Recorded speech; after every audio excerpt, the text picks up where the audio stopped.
I always find myself looking for a cozy game to chill to as I jump between so many RPGs. And I know many of you search for these games as well, so I want to share a few calming indies that I see nobody talking about. Hello you gorgeous human being, it's Miss Bubbles. Make sure to let me know which are your favorite cozy indie titles that you love to chill to down in the comment section. Without further ado, let's get started.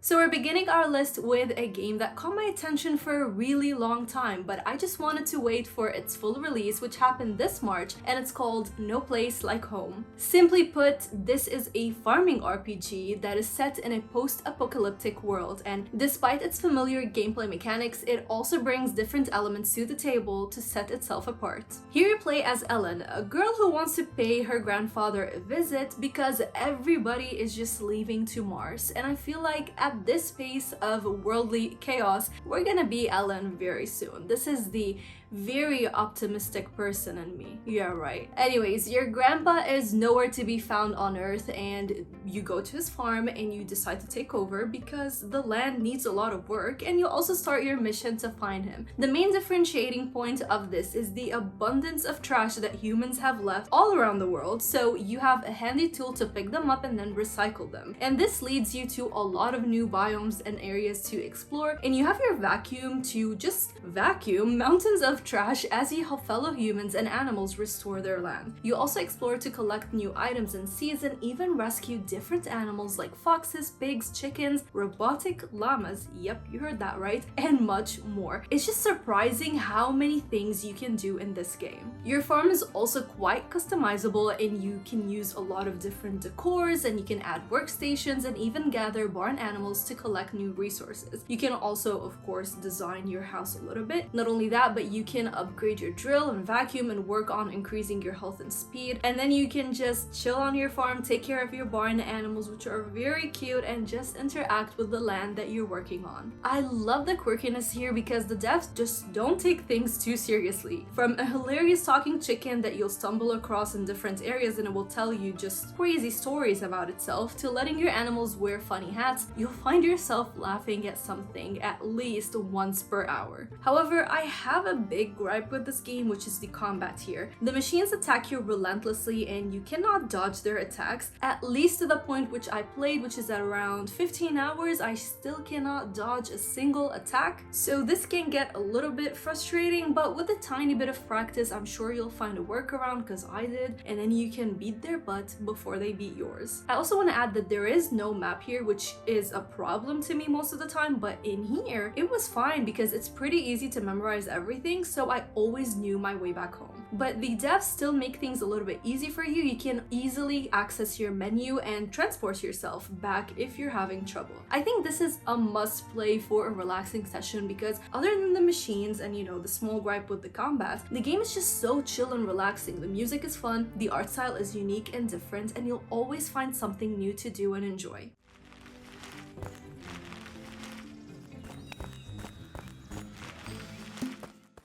Moving to the next game, which is currently in early access, but it offers a really fun story, and it's called Be Hero. This is a farming slash crafting RPG where you're this inspiring hero who happens to arrive to the battlefield a little bit too late. So to find yourself a way back home, you start working at a nearby tavern and decide to help everybody in need. But before we get into the gameplay itself, let's talk a little bit about this gorgeous art style. As you can see, it's very colorful, but it's also in 2D, which I have been enjoying a lot these days. Then if we talk about the gameplay, everything follows the main storyline. So to unlock, let's say, different tools, you're gonna need to complete specific missions and gradually progress through the story. Now, this might be a problem for you, but for me, I was playing this game at a time where I just wanted something to be a little bit more linear, so this was the perfect game. Now, you'll be spending your day exploring the world, meeting new people, and completing their quests, as well as collecting resources, mining, fishing, and more. You also have access to the tavern, which I talked about earlier, and you can cook food and brew beer, but also you can serve customers to get yourself some money. Plus, you need to rebuild the tavern because, of course, it was impacted by the previous battle. Not only that, but you'll also be helping out to rebuild the village by donating missing items as well as money. And with this game, I actually have two gripes. The first one is that buildings need so much money that it felt a bit inaccessible to me to manage, and then you also have enemies to find and kill, but again, we don't have a dodge mechanic at the moment, so you'll constantly get hit, which is annoying. However, in my opinion, both of these gripes can be overlooked because of the sheer amount of love that you can see poured into the game. Yeah, the writing is not the best. You'll see some mistakes here and there, but I see that the devs are working on it. They released a major patch the other day, and it's just worth looking into if you want to help the devs make their game reach its full potential.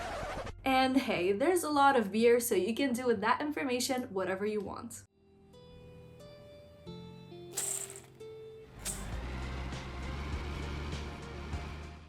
Now, if you watched any of my upcoming Cozy Games videos, then you probably noticed how I freak the hell out every time I see that we have an upcoming cooking game. So, of course, the moment I heard about the release of something called Bakery Simulator, I was super excited to say the least. I love baked goodies, and to get the chance to act as if I'm making them virtually, you know, it felt like a treat. This is a time management cooking simulator that is so chill to play. And yes, you heard that right, there is a timer here, but I feel like it is easy enough for you to complete your orders. Listen up. Every day you choose one and then eventually multiple orders to complete, from croissants, yum, baguettes, yum, buns, double, triple the yum, and more. You'll get the recipes and follow them step by step. First, you need, for example, to make sure that you have the correct amount of ingredients in the bowl. Then you're gonna whisk them up and cut them by playing a mini game. And then, of course, you need to pop them in the oven and wait for them to bake. And the fun part is that the more you bake, the higher your level will be, and eventually you can open up what feels like a factory. Plus, of course, you're unlocking a lot of new recipes. The machines, when you go to the new factory, just get bigger and bigger, but so do your orders, and you have to kind of keep up with all of them. However, nothing felt ever triggering to me or just frustrating. The timer is flexible enough, so I'm sure you can fulfill all of these orders right on time. Additionally, you can decorate your bakery with some limited options. Oh, and the fun part is that you can choose to either deliver the baked goods or drive them yourself, which takes you outside where you drive the car to the shop. This reminded me of some game I used to play when I was a kid that was, you know, the same kind of like as you're seeing on the screen. It was parallel view of driving a car, but I have no idea what that game was called. If you have any idea what it's called, please let me know in the comment section. If you liked what I shared with you about it, I'll let you know that the game is currently on sale until July 25th for only $10.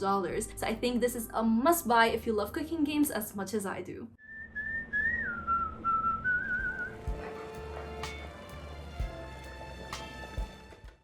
The next game is all about the experiences that we get as international students, which I personally got the joy of trying, but also felt the loneliness of it at times 3 times, and I'm gonna do it again very soon. Hotpot for One is a short atmospheric cooking sim where you play as the student celebrating Christmas alone. What was supposed to be a dinner of 6 turns into a dinner of 1, and that one is you. So you'll just cook and eat whatever you want and then decide what to do with the rest of the food. Yes, this might sound very simple, but it definitely triggered my emotions, and I know we're supposed to look for something relaxing, but sometimes relaxing time for me is connecting with my emotions. And you know, it's excellent because if you want to, 1, come to terms with the feelings that you have when you're living abroad for whatever reason, or 2, you want to understand what it's like for foreigners to be alone, you're gonna get to really absorb that kind of experience. At a time where the world just seems to be going backwards and minorities are being terribly treated, I think that this game is excellent because it evokes empathy, which a lot of people these days sadly seem to lack. So if you're looking for a 15 to 30 minute game for $3 that connects to reality like no other, then check out Hotpot for One. What mysteries this buoy unlocks?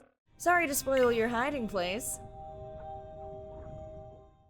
Now cheers to the game that I played last night, and one session finished it all and I was just in tears. Beyond Blue is a single-player narrative adventure that takes you deep into our planet's beating blue heart. And it's crazy how beautifully made this game is. You play as Dr. Mirai, an explorer and scientist who's on a mission to have 8 dives to uncover some mysteries of the ocean, help progress technologies, but you also want to, most importantly, connect with underwater creatures. And you know, this made me just stop and realize how crazy it is that we think we own this world and we are just these super important beings, when in fact the ocean makes up the majority of Earth and is occupied by these marvelous creatures. You'll get to scan the various water habitats, learn about them, but also proceed with a captivating story. And if you love photo mode, you're gonna have a blast taking pictures left and right. The voice acting is also out of this world. It includes the voices of Anna Akana, if you know her from YouTube, Ali Maki from Toy Story 4, Mira Furlan from Babylon 5, and more. And the game is only 3 hours long, but it felt like I was just in tears, which sometimes I only get to that position after playing games that are 40 hours long. So for this to do so in 3 hours, like, wow. I don't want to share too much about the game and just spoil the experience for you, so if you liked what you've been seeing, then you probably know if this game is for you. All I can say is that if you love indie games, then this needs to be the next one you buy. So which games are you buying next for these chill sessions? Let me know. Now, if my videos ever help you out, you can definitely squish that like button to show your support, and if you want to be a real champ, then why not visit my Patreon page, because I have some really cool perks over there. Thank you forever to my bubbly patrons, and a special shout out to Justin, Faye, Jacob, Kosal, Stephanie, Dan, Nathan, Ante, Jose, and Janet for making these videos possible. As always, stay bubbly, stay positive, and I will see your gorgeous, beautiful, cute self in the next one. Bye!